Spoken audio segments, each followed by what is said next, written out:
Saiful Amri. Kepada Pak Haji Saiful Amri dipersilakan untuk memberikan refleksi dan rencana tindak lanjut kegiatan kita malam ini. Silakan Pak. Ya, terima kasih. Assalamualaikum warahmatullahi wabarakatuh. Waalaikumsalam warahmatullahi wabarakatuh. Terima kasih Bu Ratu Nandi yang sudah menjadi MC malam ini. Terima kasih Pak Prawiro yang sudah menjadi host ya, dan narasumber kita yang sudah siap. Selamat malam Kang Panji dari SIK ya, SIKK.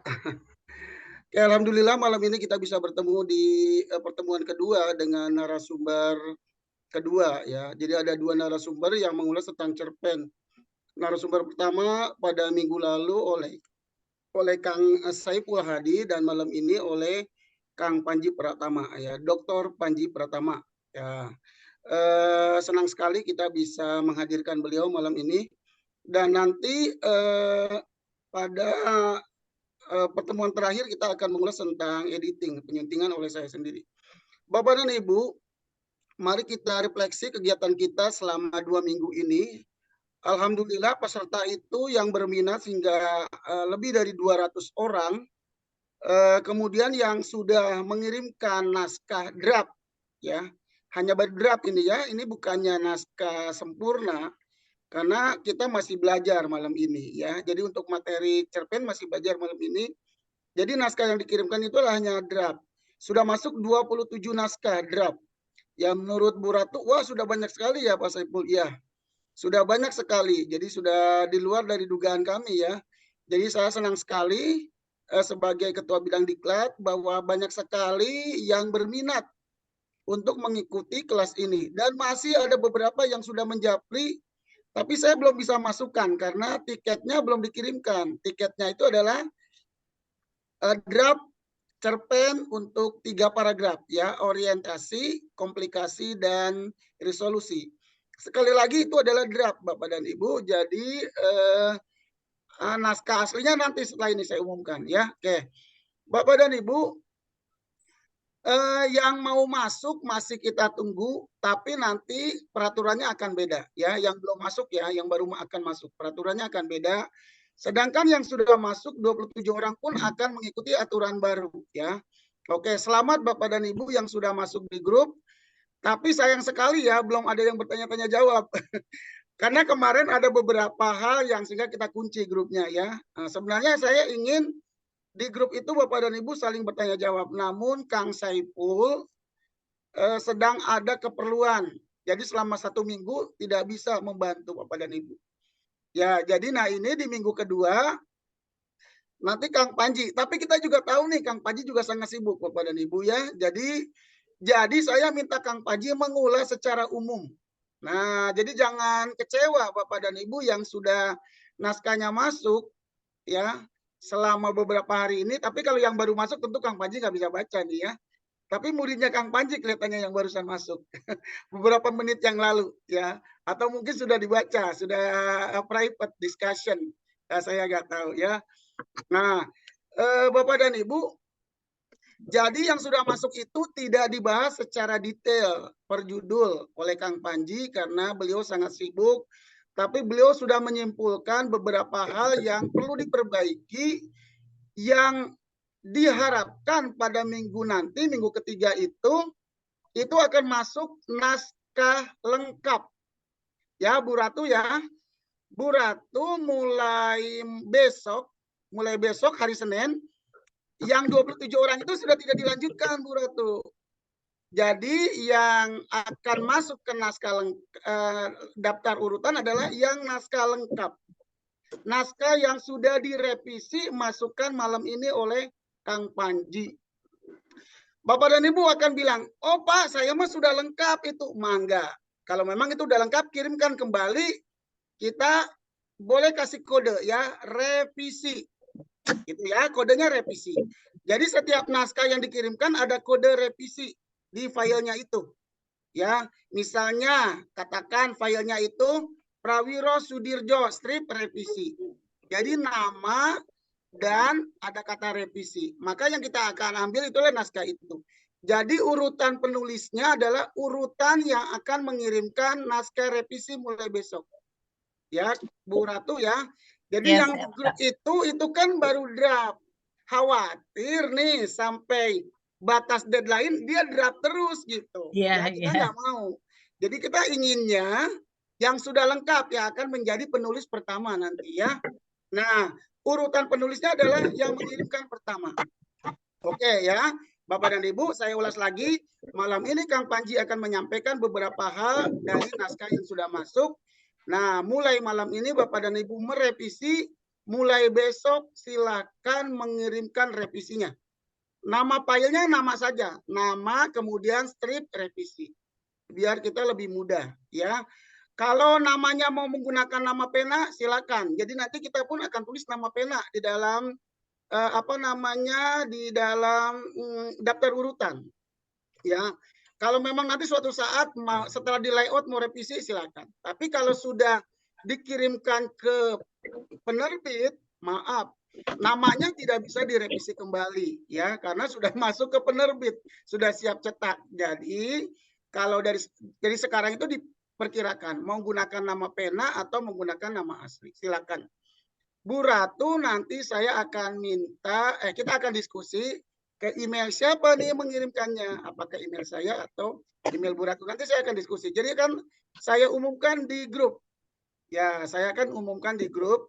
Nanti Bapak dan Ibu yang berada di grup berminat, kan ada 2 grup ya. Di grup berminat kita akan share informasinya. Nah, di luar itu tidak kita share. Jadi Bapak dan Ibu yang belum mengirimkan, boleh masuk di grup berminat. Kemudian dari grup berminat itu kita akan share pengumumannya seperti apa, maka akan masuk ke grup khusus. Di grup khusus itu pun yang sudah masuk akan kita urutkan kembali sesuai dengan naskah revisi yang masuk. Itu tentang kegiatan ke depan. Jadi nanti pertemuan terakhir kita akan belajar tentang editing ya. Nah, nggak usah takut salah, jangan menunggu materi editing, jangan. Kirimkan saja sekarang, kan materi cerpennya sudah 2 kali ya dengan malam ini. Jadi kirimkan saja. Jangan menunggu materi editing ya. Kita berharap lebih cepat lebih baik. Itu tentang kelas kita. Bapak dan Ibu, informasi tentang para samya masih saya ulas kembali. Sampai malam ini masih ada yang bertanya-tanya tentang persyaratan-persyaratan ya. Saya akan beritahukan bahwa sebenarnya ada 3 kategori penghargaan. Kategori pertama itu susastra, yaitu kategori penulis. Penulis buku tunggal tahun 2023 dan sudah terbit. Sehingga persyaratannya adalah mengirimkan 2 eksemplar buku. Atau jika bukunya sedang dicetak, silakan covernya dulu. Kirimkan nanti ke PJ-nya khusus ya, ada nanti di-share di grup. Nah, itu kategori pertama, penulis buku tunggal. Namanya susastra ya, Nugraha. Kategori kedua surat ma Nugraha. Surat ma untuk pegiat literasi. Siapa itu? Bisa jadi penanggung jawabnya kepala sekolahnya atau pimpinannya kalau bukan di sekolah ya. Misalnya ketua TBM, ketua rumah baca, ketua perpustakaan ya, pengelola perpustakaan atau apalah ya, pokoknya ketua pegiatnya. Dan juga pelaksana kegiatannya, koordinatornya. Pokoknya orang-orang yang berkecimpung ya dalam kegiatan literasi. Di dalam gerakan literasi tersebut, baik di sekolah, di kantor, maupun di lingkungan masyarakat. Ya. Nah, itu silakan tuliskan profilnya, kemudian kegiatannya, dan lengkapi dengan dokumen fotonya. Cukup. Jadi tidak perlu menulis buku. Kalau memang menulis buku juga nggak ada masalah. Ya, bagus. Tapi yang tidak menulis buku pun tidak ada masalah. Kan sudah melakukan kegiatan literasi. Yang penting bukti-buktinya diajukan pada kami. Ya, itu namanya surat manugraha. Kategori ketiga itu adalah praja. Praja itu untuk siswa. Baik dia penulis buku tunggal maupun dia hanya seorang pegiat literasi. Jadi untuk praja ini 2 aktivitas. Baik penulis buku tunggal saja boleh.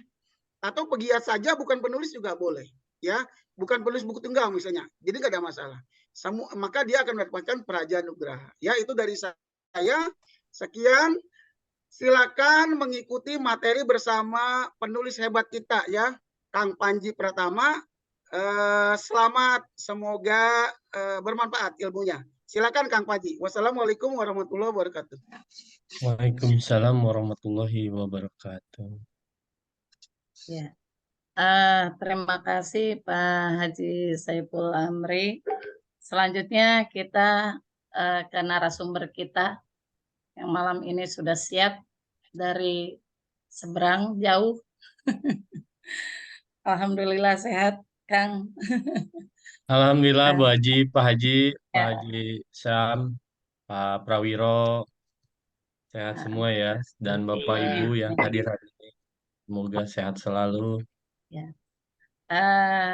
Baik, untuk mempercepat, kami persilakan Kang Panji untuk memberikan materi pada malam hari ini. Sebelumnya saya akan share screen dulu ya Pak ya. Sama Ibu sama saya, Bu. Boleh langsung, itunya maksudnya saya mau ngasih profilnya dulu. Oh, Iya.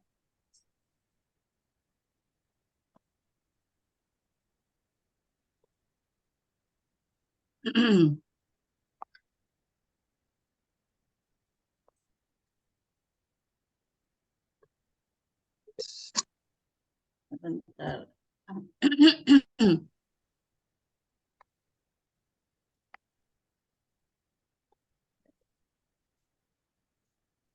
Bu Haja, di situ Ya. sudah hujan.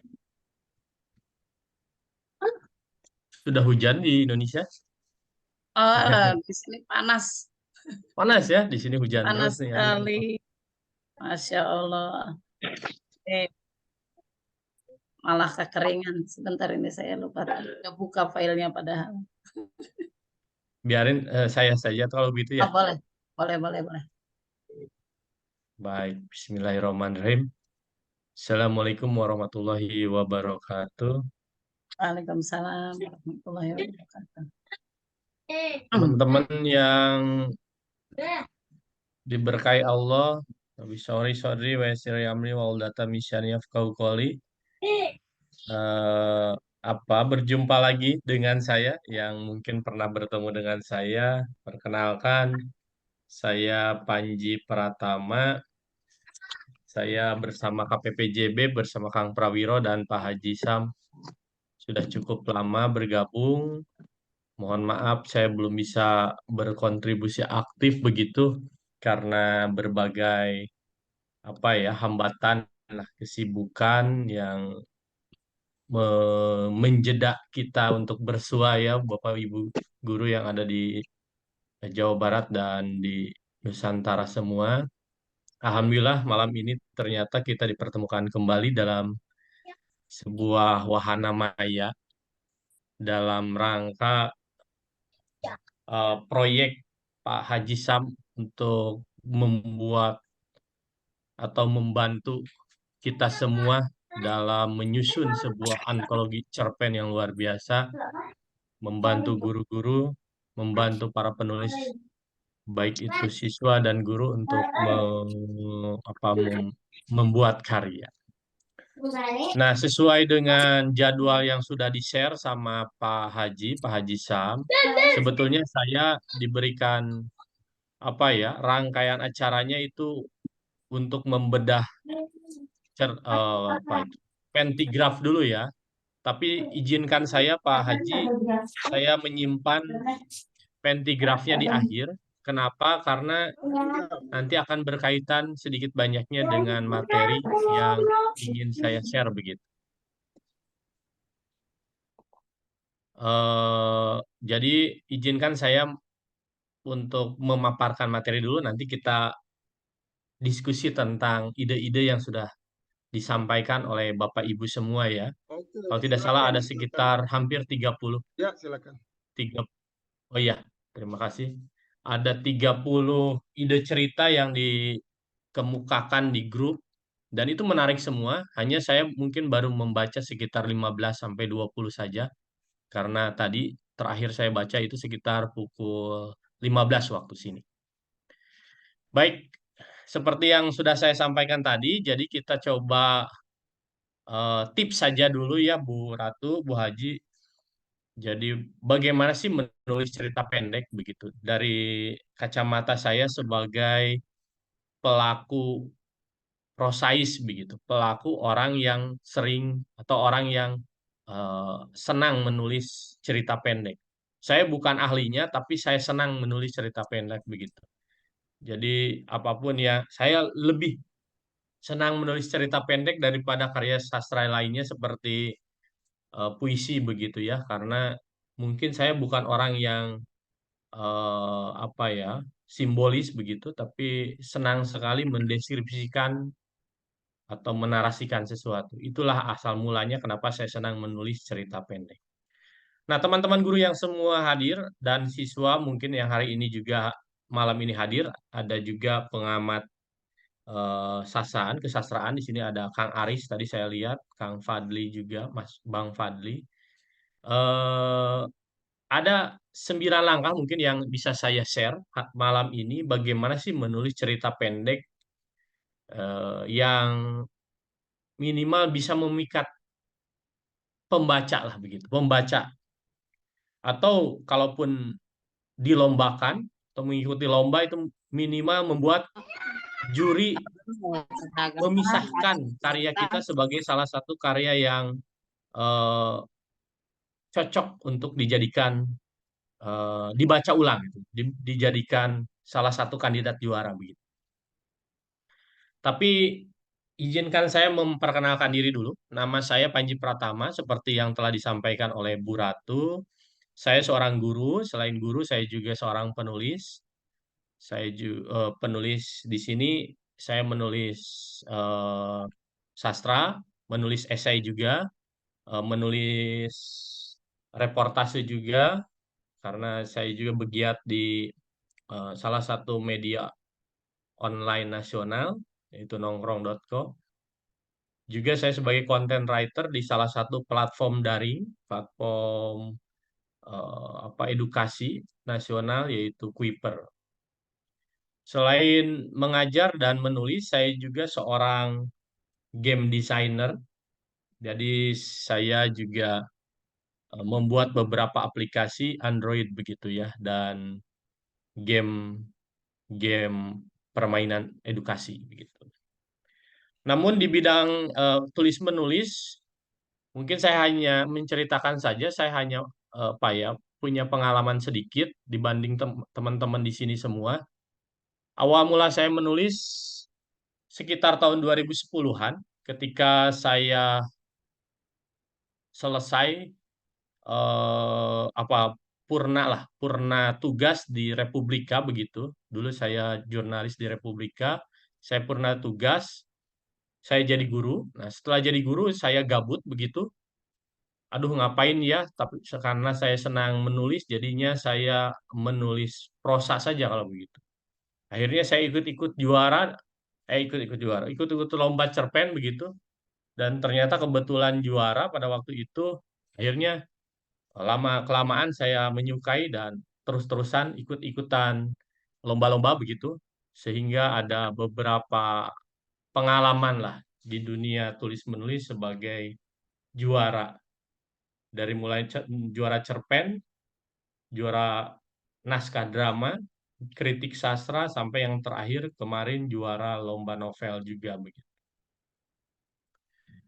Eh, Beberapa buku yang saya hasilkan mungkin hanya sedikit dibandingkan teman-teman semua. Itu pertama kali terbit itu sekitar tahun 2011-an, 2012, 11-12. Itu ada sebuah kumpulan puisi, namanya saya lupa judulnya apa karena sudah lama sekali. Disitulah pertama kali saya membuat buku begitu. Terakhir, novel yang saya tulis baru saja diluncurkan bulan September kemarin, yaitu Perkamen Sanada, sebuah novel tentang perburuan harta karun begitu ya. Itu saja mungkin pengalaman saya di dunia tulis-menulis, tidak banyak, tapi mudah-mudahan saya bisa berbagi begitu dengan kawan-kawan semua. Sebelum mulai, saya ingin teman-teman melihat cuplikan berikut ini. Ini adalah salah satu cuplikan promosi buku dari Kemendikbud mengenai warisan budaya tak benda.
Nggak ada suaranya kan?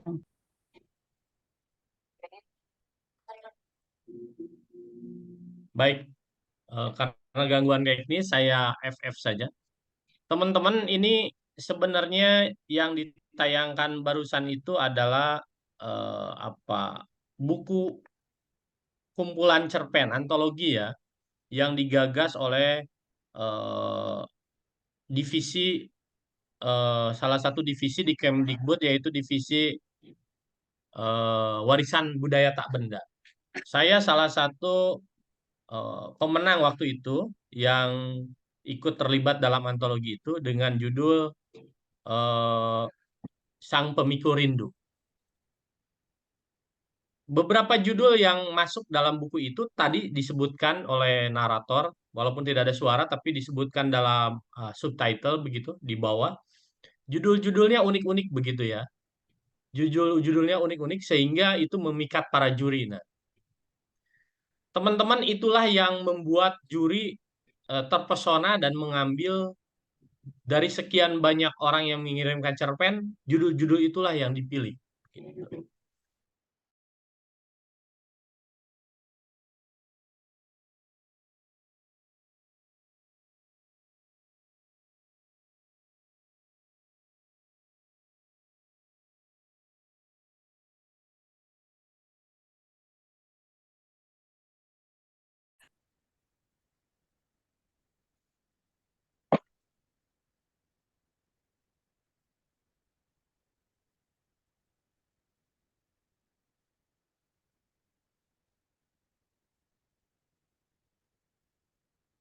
Nah, Tuhan dalam semangkuk kolak ayam. Ini kan menarik sekali, judulnya saja sudah membuat kita penasaran untuk membaca cerpen seperti apa sih ini?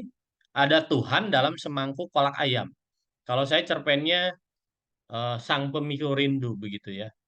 Jadi hal-hal seperti inilah yang ingin saya ajak kepada teman-teman semua bahwa malam ini kemarin saya baca ada sekian banyak ide-ide cerita yang cukup menarik, yang berbeda dari biasanya, tapi ternyata masih ada beberapa yang mungkin perlu kita diskusikan sehingga bisa menjadi sebuah cerpen utuh dan menarik begitu ya. Nah, ide cerita yang kemarin teman-teman ajukan itu masih perlu polesan di sana sini, terutama bagaimana mengemas supaya ide itu menjadi sebuah cerita yang menarik dengan judul yang juga menarik. Nah, pertama-tama teman-teman, menurut saya tips pertama yang harus dilakukan adalah memulai sesuatu dengan pembukaan yang kuat. Jadi, ide cerita sebagus apapun, kalau misalnya hanya datar begitu, mengawali cerpen dengan misalnya pohon-pohon berjajar, pohon-pohon menari, kemudian angin sepoi-sepoi, itu kan biasa saja begitu. Hal pembuka seperti itu justru akan membuat juri menjadi ini mau bikin apa ya? Mau bikin cerpen atau mau sedang apa? Bernyanyi saya adalah mulailah sesuatu dengan pembukaan yang kuat sehingga suasana yang diciptakan penulis ini akan menarik gitu, menarik juri atau pembaca. Ini saya contohkan Bapak Ibu bagaimana cerpen saya Sang Pemikul Rindu itu dimulai dengan sebuah kalimat yang berbeda begitu, sehingga juri mungkin tertarik dengan kalimat yang pertama saya ucapkan, yang saya tuliskan. Mataku silau saat kami berbincang, bukan hanya karena sinar luar jendela mobil, melainkan juga dari dua pasang mentari yang semakin berbinar di kedua matanya. Jadi dari sini saya membawa bahwa matahari ini ada dua artinya. Satu, matahari di luar yang membias dari luar jendela. Satu lagi, matahari yang berbinar dari kedua matanya. Jadi asosiasinya langsung dikemukakan dalam kalimat pertama. Jadi saya menceritakan betapa bagaimana ibu atau bapak sebagai pembaca melihat matahari di luar yang indah, sama seperti melihat mata orang yang kita ajak bicara pada saat itu. Nah, itu adalah pembukaan yang saya kira bisa menjadi salah satu senjata atau power ketika Bapak Ibu ingin memikat pembaca atau juri.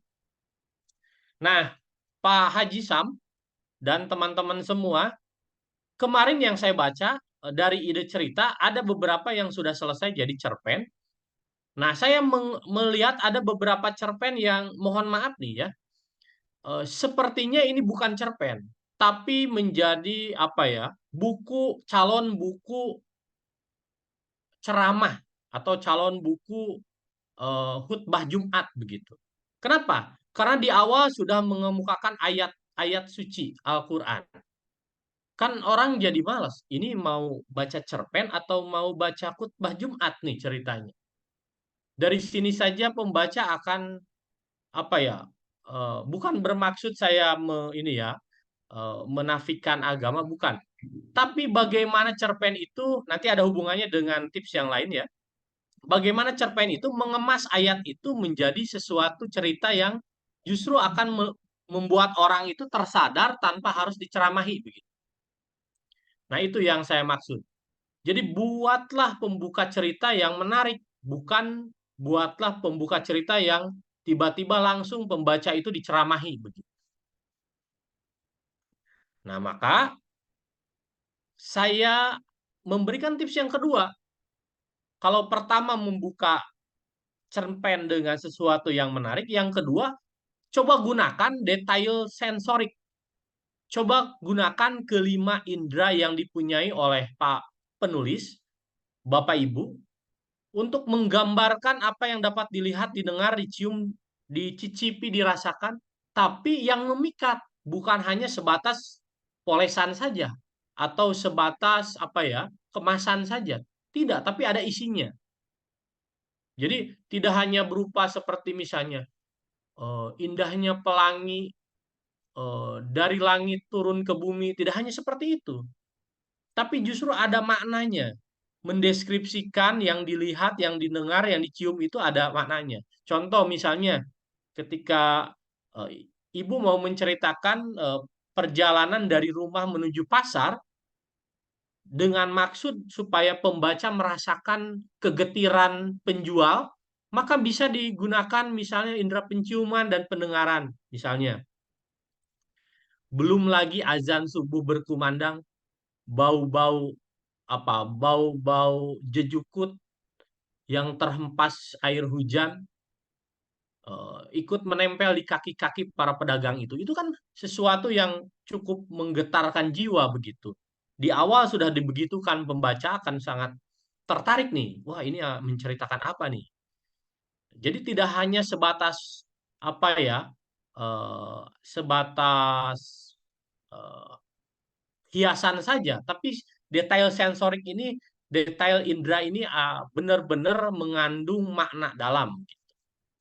Nah, salah satu contohnya saya juga eh, coba terapkan dalam cerpen Sang Pemiku Rindu. Di sini, badan kami hampir terpental, mobil yang kami tumpangi terbang, ceruk selebar setengah meter dibabat begitu saja. Wajar saja, jarum kilometer menyentuh angka 80. Kulihat sopir berperawakan kurus itu, ini indera melihat, indera apa ya, merasakan begitu ya, mengusap-usap pelipisnya. Kepalanya terantuk, kan kerasa banget ya. Pembaca dia pembaca berasa sedang berada dalam sebuah mobil yang jalannya rusak, jalannya jelek, mobilnya dipacu kencang. Badan itu kan serasa sakit banget, dagdug-dagdug begitu ya.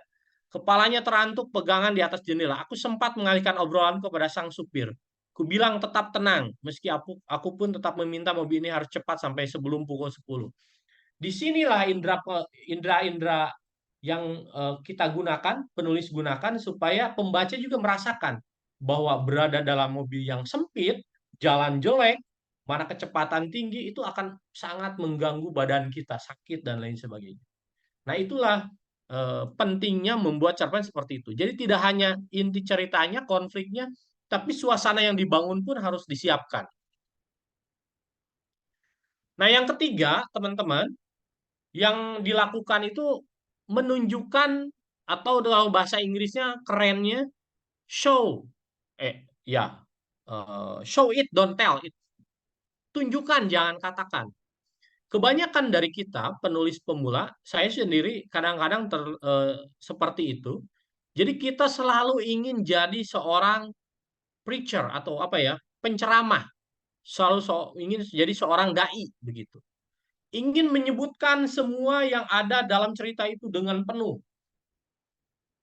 Disebutkanlah misalnya, dia senang melamun. Padahal pembaca tidak membutuhkan itu. Pembaca cukup membutuhkan wanita itu duduk sendiri, kepalanya mendongak, matanya menerawang, seolah hilang kendali. Padahal pembaca butuh yang seperti itu. Jawabannya nggak usah dikasih tahu bahwa dia sedang melamun, nggak usah. Pembaca justru ingin melihat apa sih yang dilakukan oleh si tokoh itu ketika dia sedang melamun begitu. Jadi jangan langsung menyebutkan lamunan itu, tapi gambarkan dulu, tunjukkan dulu. Nah, hal-hal seperti ini sering sekali terjadi dan beberapa cerpen yang kemarin saya baca, teman-teman itu sudah diperlihatkan bahwa oh akan seperti ini akhirnya nanti.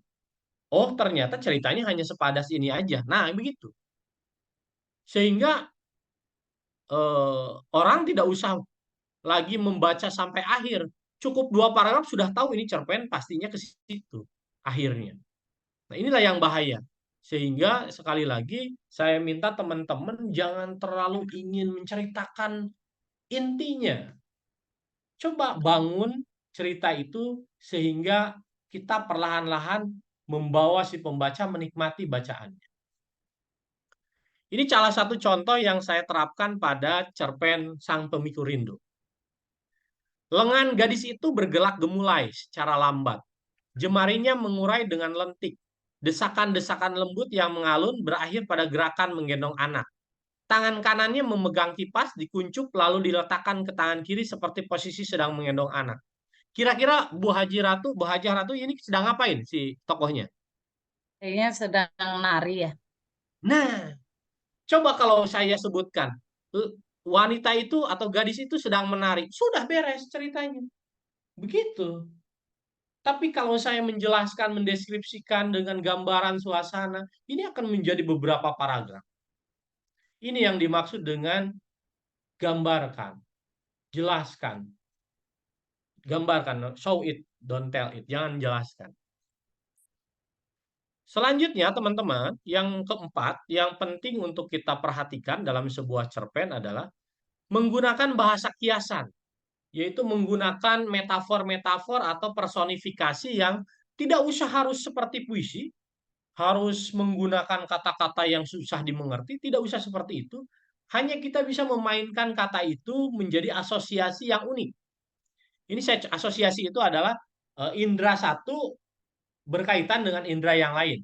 Contoh misalnya mendengar dengan hati. Kan mendengar dengan telinga, tapi ini dengan hati. Mendengar dengan hati. Melihat dengan perasaan. Itu kan indah sekali. Itulah bahasa-bahasa kiasan seperti itu. Jadi jangan terlalu jangan terlalu ingin memasukkan bahasa yang indah, tetapi justru malah membuat bingung pembaca. Bahasa sederhana saja, perumpamaan sederhana, tapi membuat asosiasinya menarik. Gitu. Ini saya contohkan dalam lagi-lagi cerpen Sang Pemikul Rindu.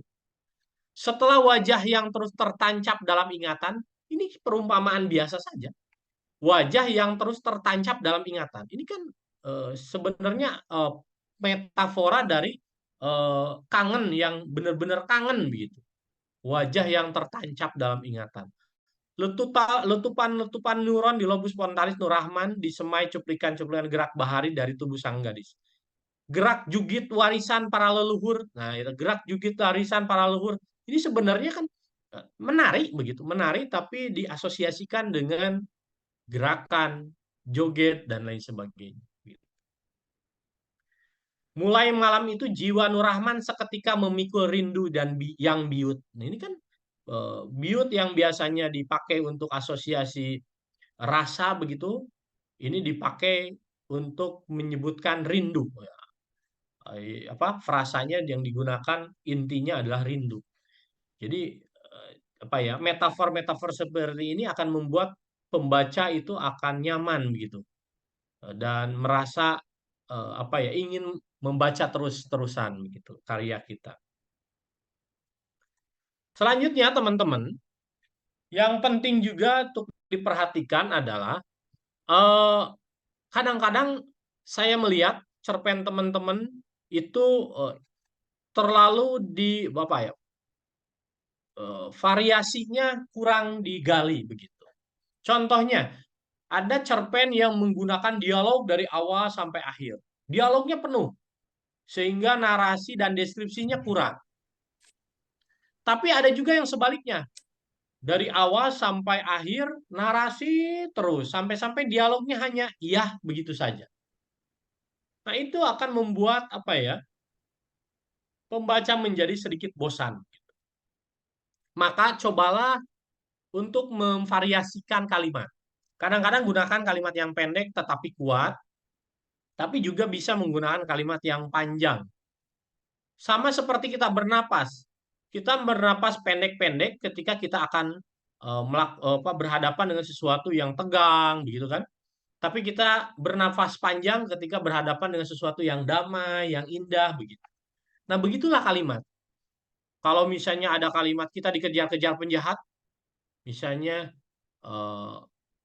nyalinya ciut, titik, gitu kan? Degup jantung terus memburu. Pendek-pendek aja begitu. Seolah-olah pembaca juga ikut merasakan sedang dikejar-kejar. Tapi ketika kita berada dalam sesuatu yang indah, yang mengalun, yang damai, kita gunakan kalimat-kalimat yang panjang. Misalnya rambutnya selalu terngiang-ngiang di dalam benak sehingga, nah itu panjang, sehingga rasanya akan damai begitu. Nah, seperti itulah. Ini salah satu contohnya juga saya cantumkan di dalam cerpen Sang Pemikul Rindu. Ini saya mulai dengan kalimat pendek-pendek biar pembaca merasa bahwa ini sedang tergesa-gesa dan bagaimana seorang pria dalam cerita, mungkin Bapak Ibu pernah mendengar cerita Joko Tarub gitu, Jaka Tarub, melihat seorang gadis yang sedang mandi di sungai. Pasti tergesa-gesa dan takut ketahuan kan begitu. Makanya kalimatnya pendek-pendek. Nur Rahman bergegas ke tepi Sungai Kayan. Benar dugaannya. Para gadis muda penari sedang berkumpul di sana. Badan mereka setengah basah setengah. Begitu pendek begitu.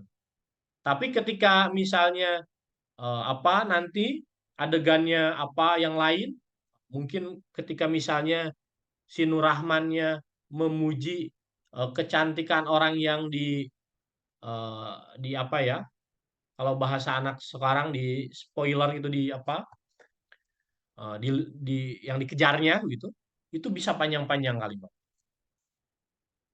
Nah, seperti itu teman-teman. Yang keenam, Bu Haji dan teman-teman semua, gunakan transisi. Nah, transisi ini adalah kata penghubung. Mungkin teman-teman di sini yang guru bahasa Indonesia tahu bahwa hubungan antar paragraf itu ada yang disebut dengan apa ya? Hubungan makna, ada hubungan bentuk begitu ya. Nah, gunakanlah transisi. Kalau hubungan bentuk, gunakanlah kata penghubung antar paragraf. Yang itu membuat pembaca merasakan perpindahan adegan tanpa eh, pembaca itu sadari. Ini saya contohkan misalnya, sebentar. Nih. Hmm, nah, nama itu yang kemudian jadi patokanku untuk hari ini. Nah, ini kan ada hubungan dengan paragraf sebelumnya. Nama itu. Nah, nama itu ini merajuk pada nama siapa yang tokoh yang disebutkan pada paragraf sebelumnya. Kemudian jadi patokanku untuk hari ini. Nah, di sini kan ada perubahan latar, perubahan waktu. Tadinya menceritakan masa lalu, sehingga sekarang menceritakan masa sekarang, begitu. Yang ketujuh, teman-teman. Nah, ini memang agak apa ya? Ini kalau teman-teman sudah sering menulis, nanti juga bisa sendiri sih. Jadi mengembangkan karakternya. Ini lingkaran Nah, setan. untuk yang nomor 7 ini nanti saya akan contohkan salah satu ide cerita yang menarik dari teman-teman yang sudah mengirimkan cerpennya. Ya, untuk 7 ini nanti saya akan tayangkan. Nah, 8, gunakan dialog yang termasuk dialog internal. Nah, ini maksudnya dialog-dialog yang konflik batin begitu ya. Nah, ini contohnya, kami dulu tinggal di kaki Gunung Putih. Di sanalah saya pertama kali mengenalnya. Nah, saat jelas kakek Nur Rahman saat pertama kali menceritakan riwayatnya. Ini kan apa ya? Teknik, salah satu teknik di mana si penulis ingin menceritakan masa lalu.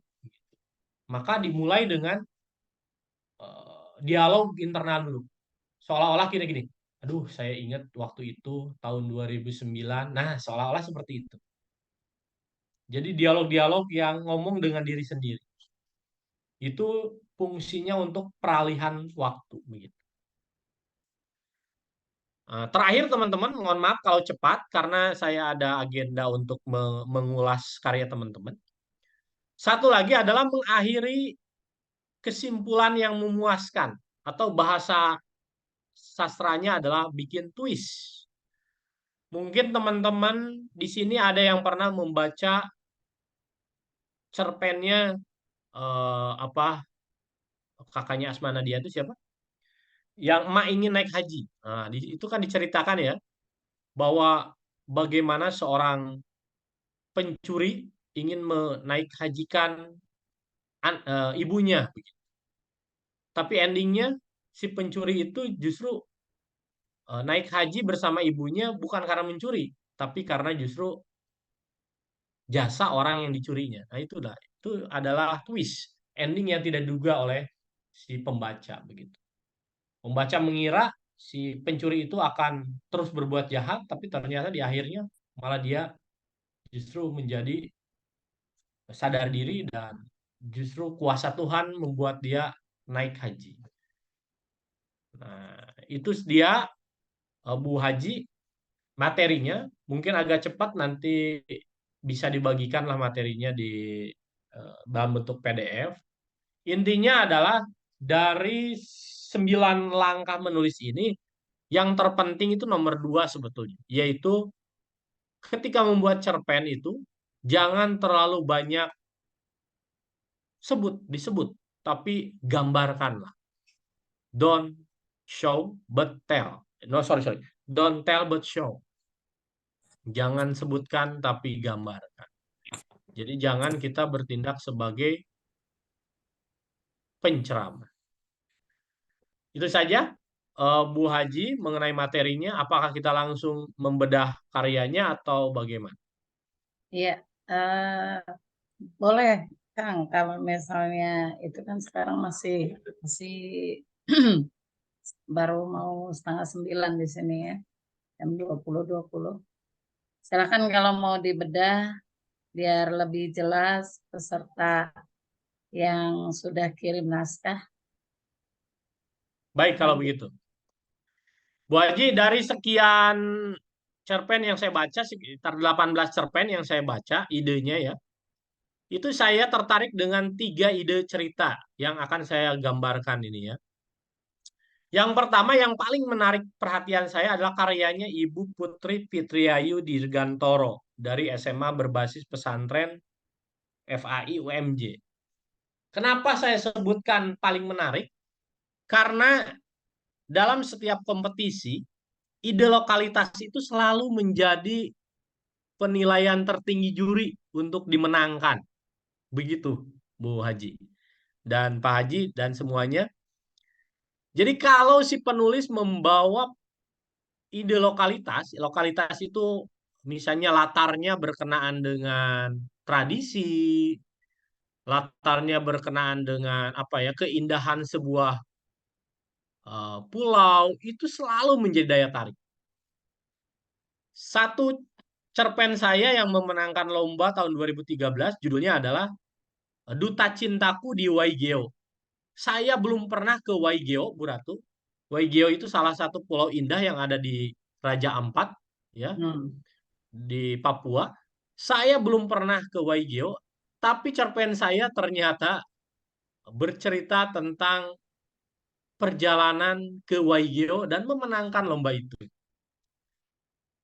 Ini juga yang Sang Pemiku Rindu, itu idenya adalah Bedebay. Bedebay itu salah satu tradisi di Kalimantan Utara. Itu menjadi daya tarik juri untuk memilih Sang Pemikul Rindu menjadi salah satu juara. Dan ada banyak cerpen-cerpen saya lain yang ternyata disukai oleh pembaca, menurut pembaca yang menghubungi saya ya teman-teman. Itu mereka mengatakan bahwa mereka mendapatkan sesuatu yang baru begitu dari lokalitas yang saya bawa. Bahkan novel saya, Bu Haji, yaitu Perempuan Sehabis Gelombang, itu bercerita tentang anak seorang pejuang GAM di Aceh yang jatuh cinta dengan seorang tentara, itu pernah masuk menjadi nominasi novel Dewan Kesenian Jakarta tahun 2016 dan masuk nominasi nongkrong hadiah sastra nongkrong tahun 2020. Jadi betapa ide lokalitas itu selalu menjadi perhatian para juri. Sehingga saya sebutkan bahwa ide ini kalau dijadikan cerpen dan penulis punya daya kreativitas, daya jelajah, daya menceritakan yang bagus, ini akan menjadi cerpen yang luar biasa. Bahkan mungkin bisa masuk ke media-media nasional seperti Kompas atau media Indonesia atau media lain yang Jawa Pos begitu. Karena ini cerpennya unik idenya. Ini salah satu adegannya yang dituliskan dalam komplikasi bahwa Karaeng menyimpan ratusan mitos yang tidak asing di kalangan Mapala di Makassar. Kemudian ada dialog di situ, calon dialog yang disebutkan penulis. Anak itu beruntung tidak mati, matanya kembali dibawanya kabar baik, ia benar-benar melihat kebenaran, matanya jauh berangkat dari gunung hingga laut. Jadi ceritanya di sini si penulis ingin menceritakan salah satu mitos di mana ada seseorang yang bisa apa ya, kejadian supranatural begitulah. Nah, ini menarik sekali. Nah, sekali lagi ini bisa jadi contoh ide yang gagasannya luar biasa dan bisa terus digali menjadi cerpen yang bermutu. Selanjutnya, teman-teman, ini ada ide cerpen yang kedua yang menarik perhatian saya adalah karya Ibu Mulyani. Kenapa? Karena Ibu Mulyani punya ide cerita yang sepertinya kalau dideskripsikan ini akan menjadi cerpen yang hebat begitu. Contohnya, Ibu Mulyani mengatakan dalam salah satu paragrafnya, ide ceritanya, tidak ada pelangi yang ada makin gelap dan sunyi. Ini kan luar biasa. Tidak ada pelangi yang ada makin gelap dan sunyi. Jadi kalau ditelusuri ini bisa mendeskripsikan sebuah keadaan yang menyedihkan begitu. Sebuah keadaan di mana ada seseorang yang ditinggalkan, kemudian dia sendirian dalam mengarungi hidup, melawan berbagai rintangan hidup, tapi dia tetap sabar dan lain sebagainya. Ini kan luar biasa. Dari satu kata saja sudah tahu bahwa ini calon cerpen yang keren kalau dideskripsikan dengan kuat. Nah, yang ketiga yang menarik perhatian saya, Bu Ratu, adalah ide dari Ibu Ita Octavia. Walaupun idenya sebenarnya klise ya, mungkin Ibu Ita ini adalah salah satu penggemar aplikasi KBM. Ya Pak Prawiro tahu lah. Aplikasi-aplikasi yang ceritanya itu selalu berkenaan dengan orang ketiga begitu ya, pelakor dan lain sebagainya. Tapi justru konflik sehari-hari yang seperti ini memang disukai oleh banyak orang, tetapi dengan pengemasan yang unik begitu.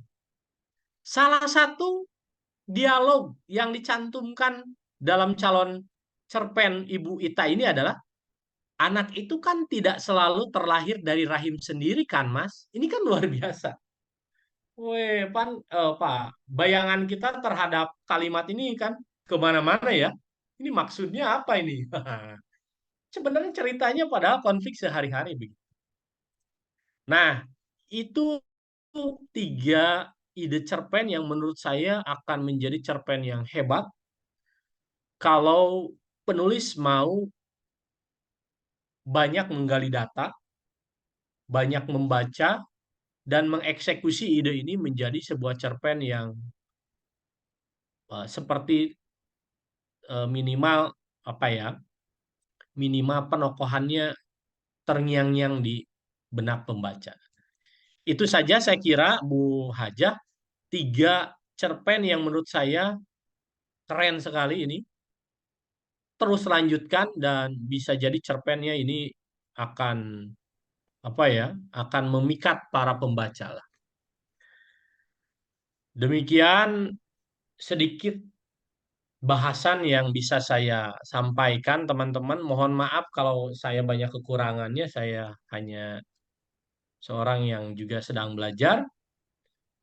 Selebihnya nanti kita bisa diskusi, mungkin ada karya-karya lain yang bisa diajukan dan kita bedah bersama di kesempatan kali ini. Ya. Sekali lagi, terima kasih. Wassalamualaikum warahmatullahi wabarakatuh. Waalaikumsalam warahmatullahi wabarakatuh. Selanjutnya ini dulu ya Kang ya, tanya jawab.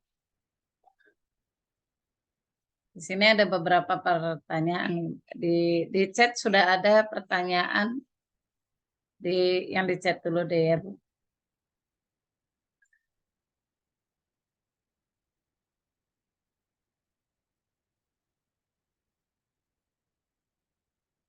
Bentar. Maaf tadi.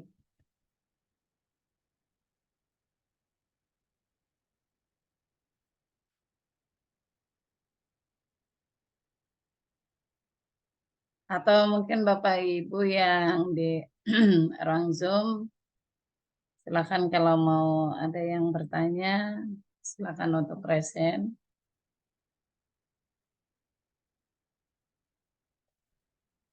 Dibaca.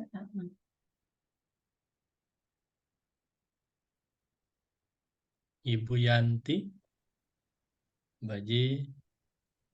Ya, silakan. Dibuka dulu, Bu. Suaranya nggak ada, Bu.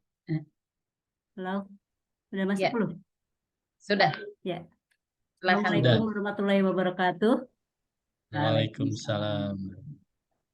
Saya Yanti dari Kuningan, Bu. Iya. Kebetulan saya juga suka gitu dengan membuat cerpen atau novel, juga puisi, dan juga pernah membuat juga buku kumpulan carpon tapi bahasa Sunda ya. Iya. Yang bahasa Indonesia belum sih, dan masih antologi kalau untuk bahasa Indonesia. Nah, ada beberapa permasalahan yang saya hadapi ya Pak. Di antaranya yaitu ketika ingin membuat cerpen itu menarik, bagaimana membuat plot twist yang bagus. Itu kendala saya biasanya untuk membuat plot twist. Bisa diberikan masukan untuk plot twist ini agar bisa membuat pancingan dalam sebuah cerita, Pak. Terima kasih, itu aja, Pak. Assalamualaikum warahmatullahi wabarakatuh. Waalaikumsalam. Waalaikumsalam warahmatullahi wabarakatuh. Langsung dijawab, Bu Haji. Berarti. Silakan langsung aja, Pak. Baik. Terima kasih Bu Hajah Yanti, Ibu dari Kuningan. Wah, pertanyaannya luar biasa. Saya juga sebetulnya bukan ahli membuat twist ya. Tapi Bu Yanti mungkin pernah mendengar salah satu fiksi mini yang dulu populer tahun 2010. Ini fiksi mininya karya seorang penulis asal Amerika. Siap. Pendek saja, ceritanya seperti ini. Suatu hari, ketika kiamat sudah terjadi, aku duduk sendiri di tempat yang gelap.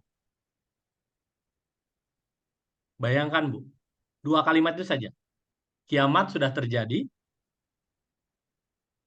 dia duduk sendiri di tempat yang gelap. Berarti dia hanya satu-satunya orang yang masih hidup, Bu ya. Ya. Tiba-tiba ada suara ketukan ke dalam rumah. Nah, itu twistnya. Itulah twist, Bu. Di awal sudah diceritakan bahwa kiamat sudah terjadi, dia satu-satunya orang yang masih hidup setelah kiamat itu. Tapi di ending, penulis menceritakan ada entah makhluk atau siapapun yang mengetuk pintu. Nah, itulah twist. Jadi sebenarnya twist itu, Bu, bukan apa ya? Bukan apa ya? Tidak bisa diformulakan lah. Jadi bukan sesuatu yang pasti, bukan sesuatu yang bisa apa ya? Tapi plot twist itu akan penulis kuasai ketika dia sering menulis begitu. Jadi bagaimana sih menghentikan cerita dan membuat pembaca terkejut dengan cerita kita. Begitu. Mungkin Ibu pernah nonton tahun 2015 atau berapa ya? Ada film namanya The Others ya. Film The Others, film Amerika.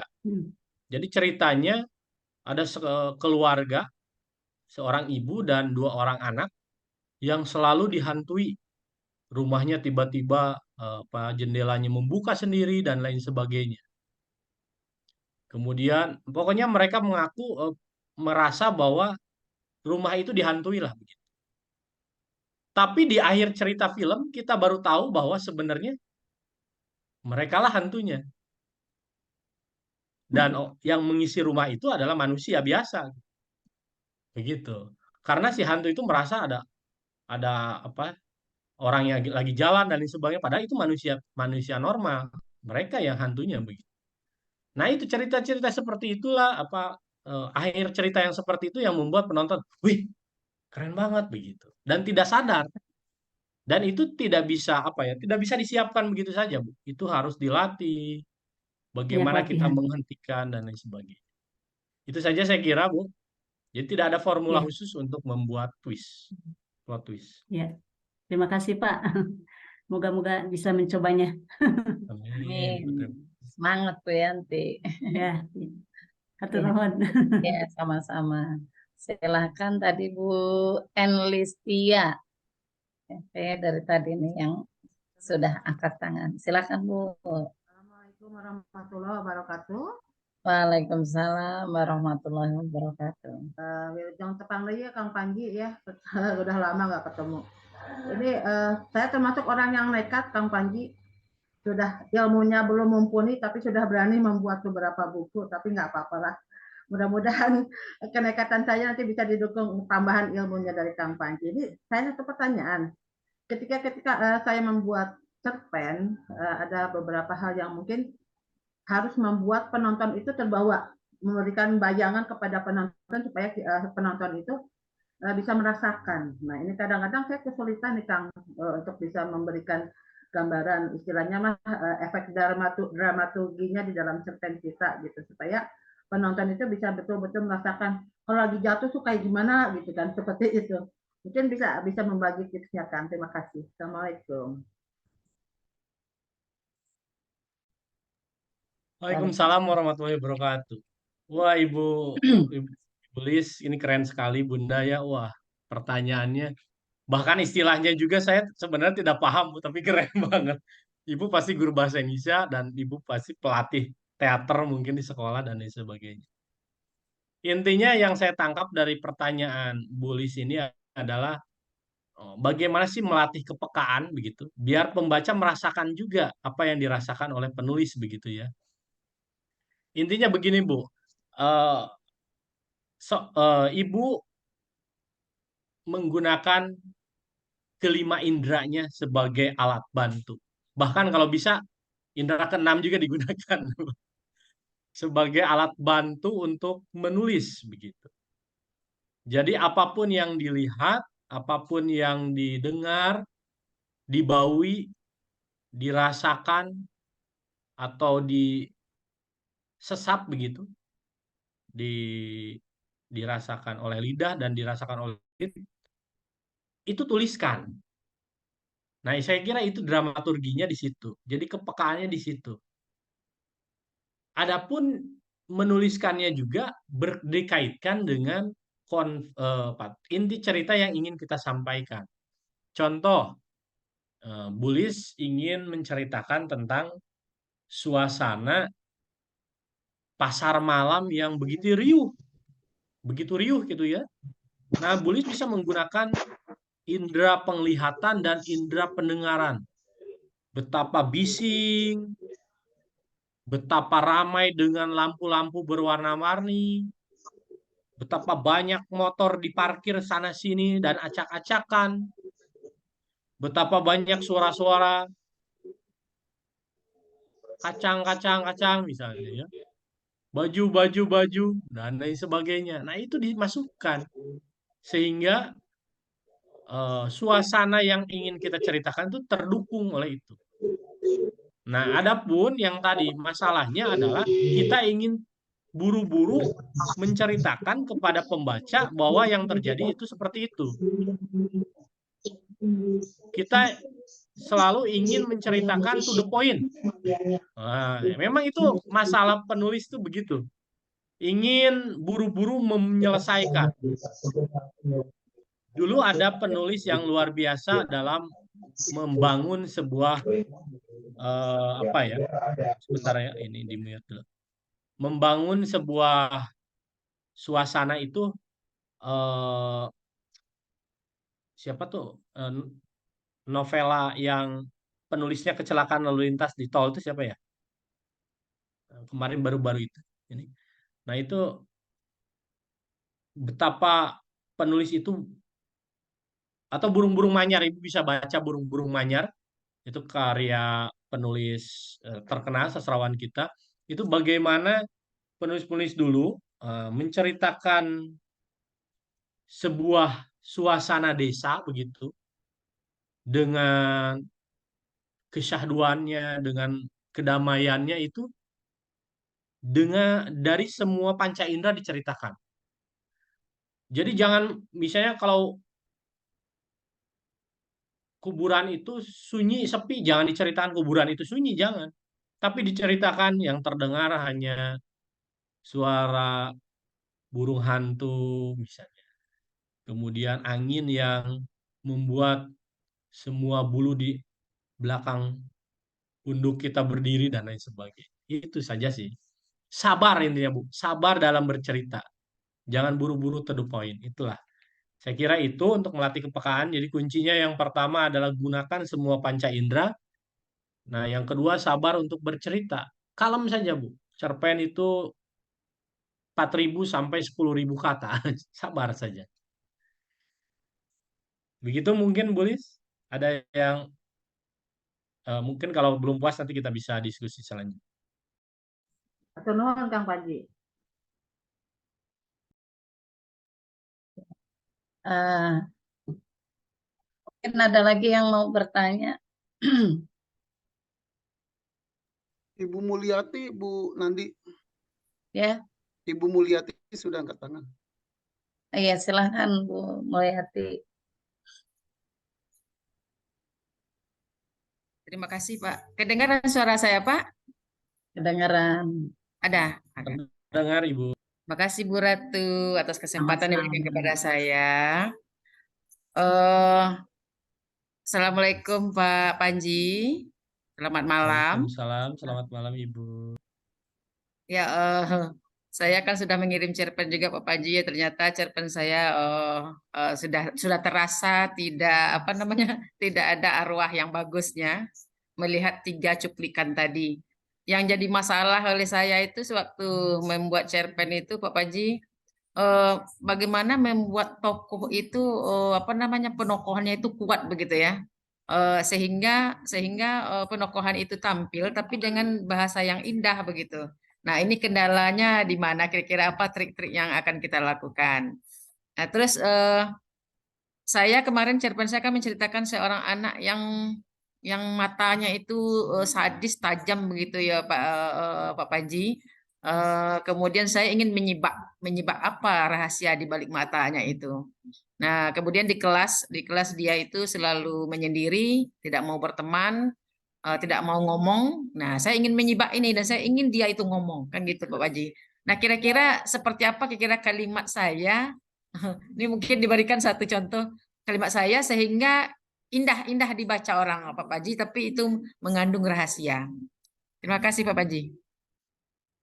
Baik, sama-sama Ibu Meli.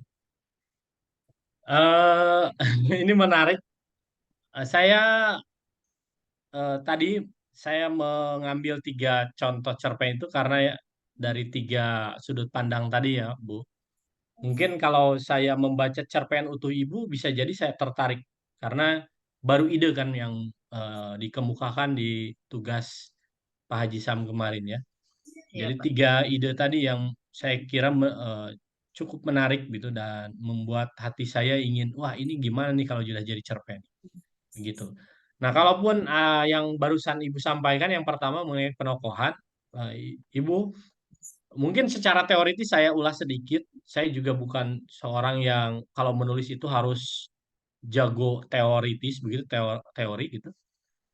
Tapi dari SMP kita tahu bahwa tokoh dan penokohan adalah salah satu unsur intrinsik dalam cerpen begitu ya.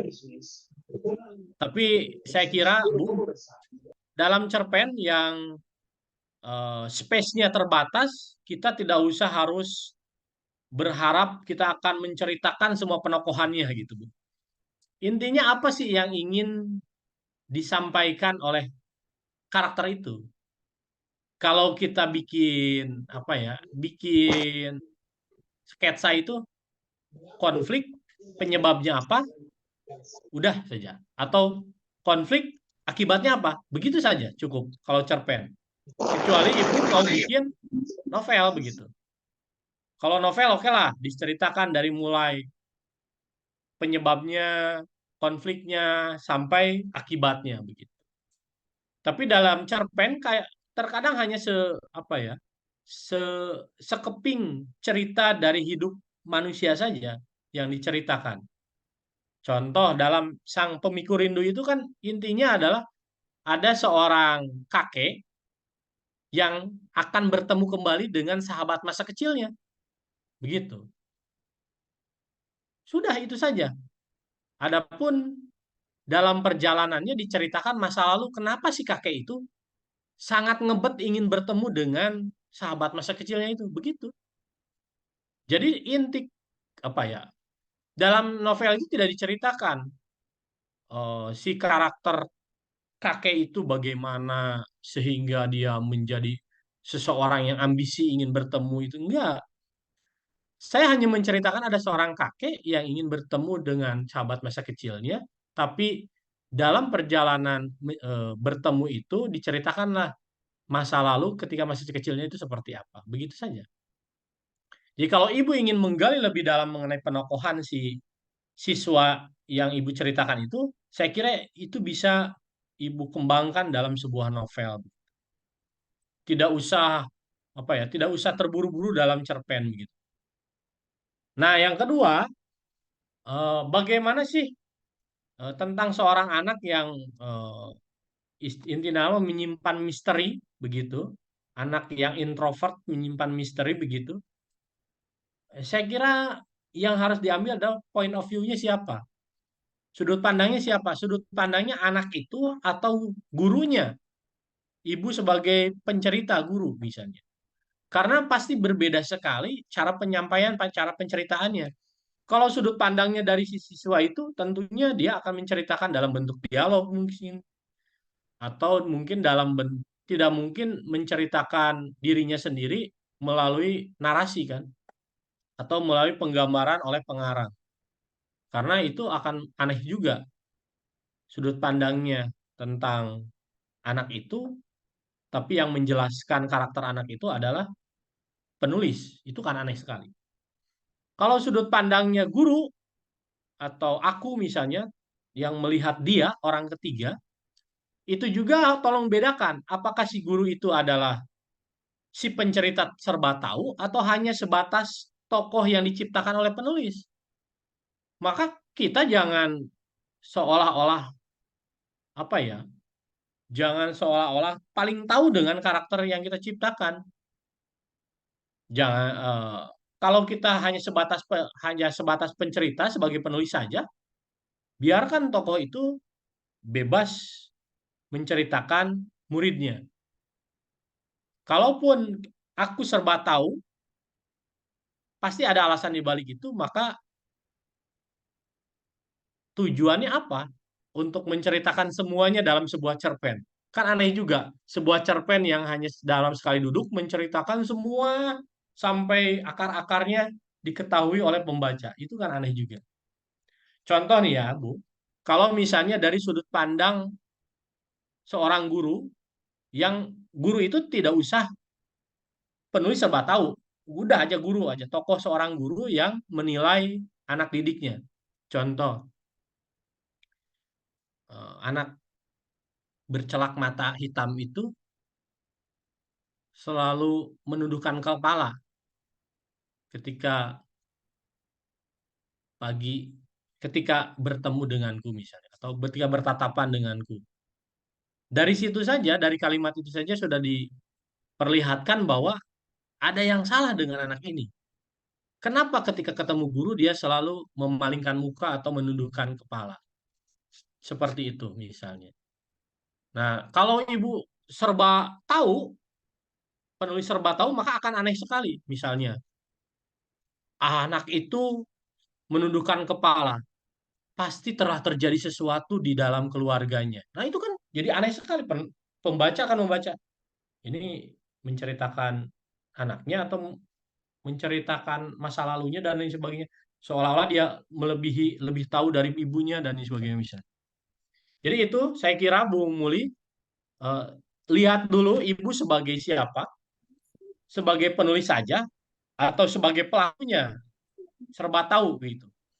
Maka intinya kan cerpen itu fiksi. Ya kalau kita menciptakan peran kita ya jangan terlalu apa ya. Kalau terlalu dalam itu di novel saja seperti itu. Kalau di cerpen ya sebatas lalu saja. Saya kira itu. Terima kasih Pak Panji.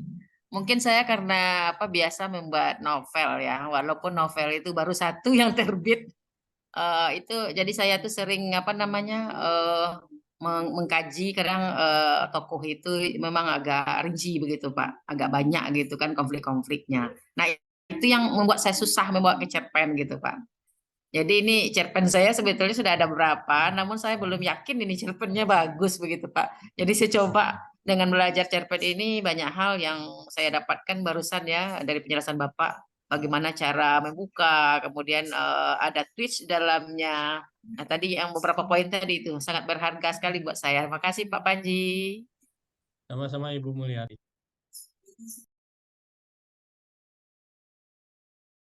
Ya. Selanjutnya mungkin masih ada lagi yang mau bertanya.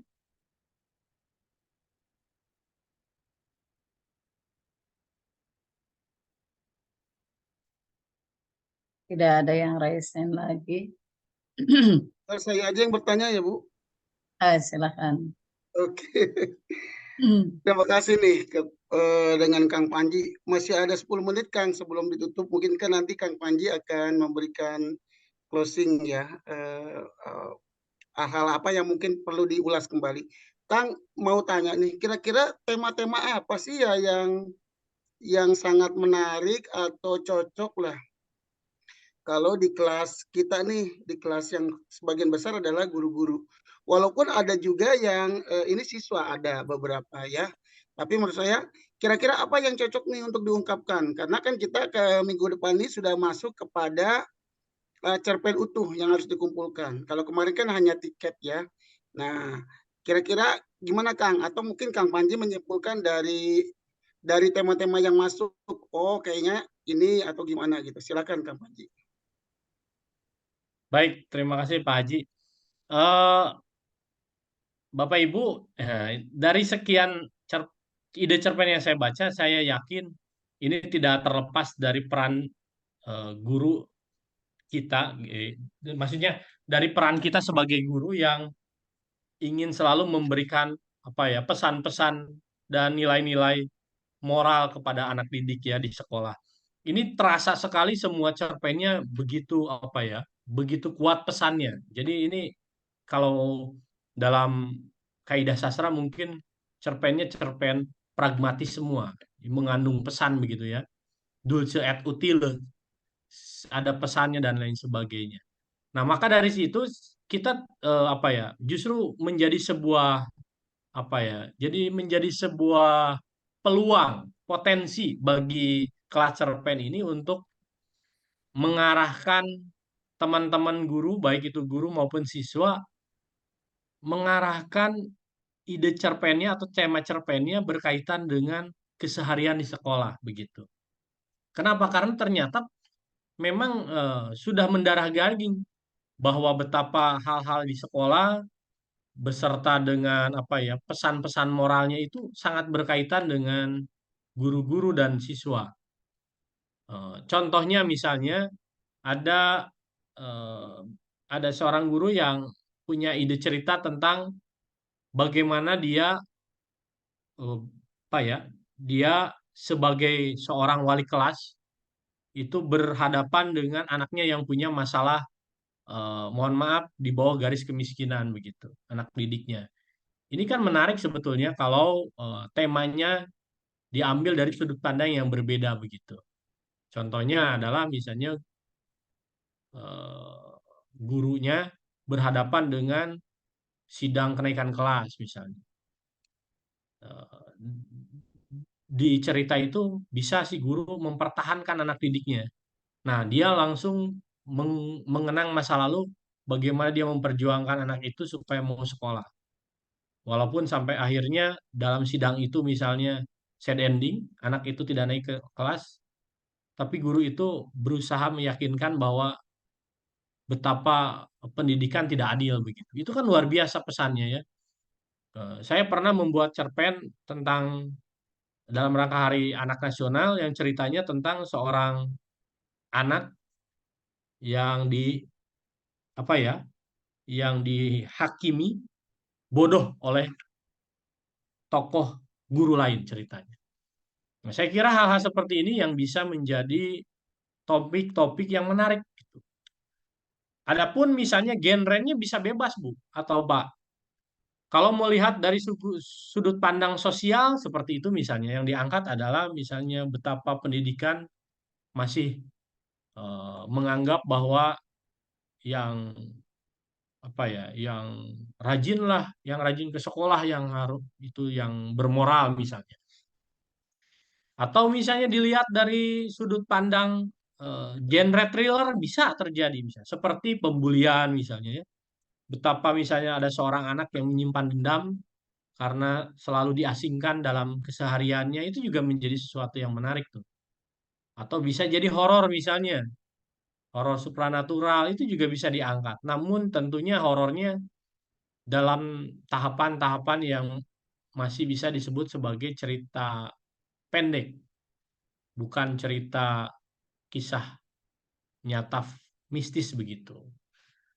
Jadi masih ada hal-hal yang berkaitan dengan fiksi di situ.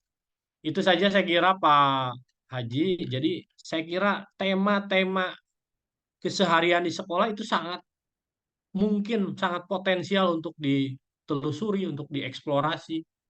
Banyak dari sudut pandang guru, dari sudut pandang siswa, dari sudut pandang latarnya, dari sudut pandang misalnya eh, pendidikan tidak meratanya, dari sudut pandang misalnya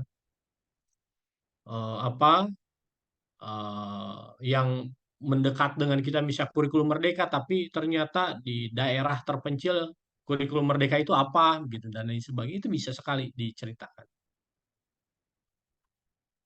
Oke, terima kasih Kang. Saya kembalikan pada MC. Mungkin ada waktu 4 menit, Bu. Ya. Silakan. Masih bisa kan mungkin ya, kalau ada satu pertanyaan, barangkali masih ada yang mau bertanya.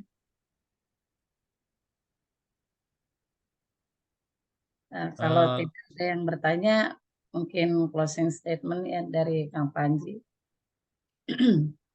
Baik, teman-teman, saya kira dalam mau apapun itu, kita semua sedang belajar, jadi jangan pernah berhenti untuk belajar, terus saja berlatih. Bapak Ibu mungkin dalam teorinya tidak pernah ada cerpen yang memakai sudut pandang orang kedua. Tapi ini saya contohkan salah satu cerpen saya menggunakan sudut pandang orang kedua. Jadi orang kedua dan orang pertama. Saya dan si pembaca yang jadi tokoh utama. Ini saya kasih judul Manusia Terakhir. Ceritanya adalah dialog antara orang di akhir zaman, antara pembaca dan orang tersebut selamat dari gelombang elektromagnetik terakhir yang menyebabkan dunia ini akan kiamat begitu. Nah, obrolan itu bisa dijadikan cerita.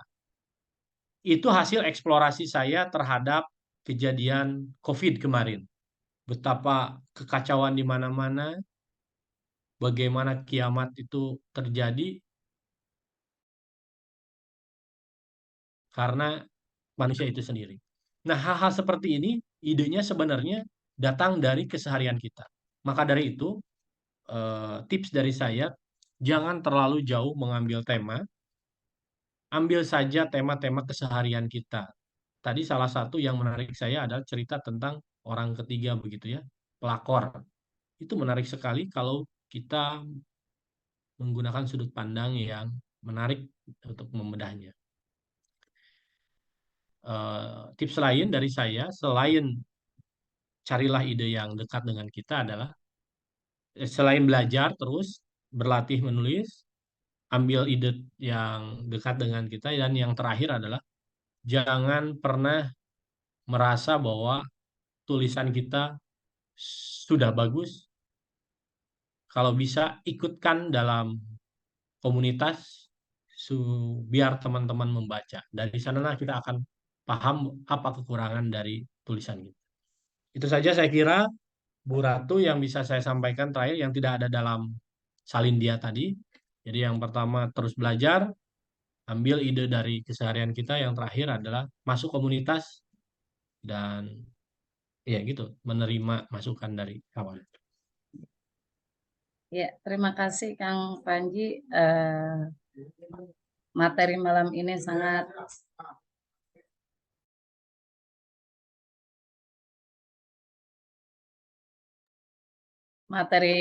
sangat menarik sekali.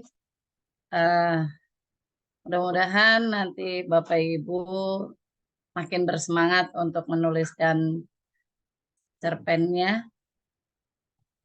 Betul kata Kang Panji tadi, banyak ide yang bisa didapat dari sekeliling kita, baik dalam keseharian maupun di tempat bekerja dan dimanapun. Bapak Ibu semua, bagi yang belum mengisi presensi, silakan diisi dulu presensinya. Sudah saya share di chat ya, di room chat, dan ada juga yang di grup yang diklat menulis cerpen supaya ada bukti kehadiran. Baik, untuk menutup acara malam ini, mari kita bersama-sama untuk mengucap alhamdulillah, Foto dulu Bu. Foto dulu. Iya. Acara kita malam ini selesai. Sebelum tutup, mari kita buka dulu kameranya supaya kita bisa berfoto bersama.